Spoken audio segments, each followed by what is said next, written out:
If you're experiencing repeated payment declines on Steam, it can be frustrating. Follow these steps to troubleshoot and resolve the issue.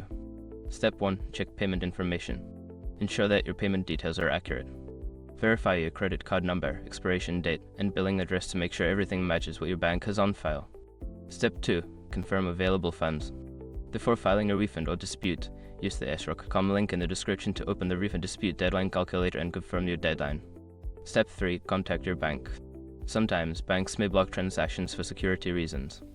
Contact your bank or card issuer to see if they have flagged the transaction and request that they allow it. Step 4. Try a different payment method. If the issue persists, consider using an alternative payment method. Steam accepts various payment options, including PayPal, gift cards, and different credit cards. Step 5. Check Steam status. Occasionally, Steam may experience outages or issues that can affect payments. Visit the Steam status page or community forums to check if there are any ongoing problems that could be causing the declines. By following these steps, you should be able to resolve the payment decline issues on Steam.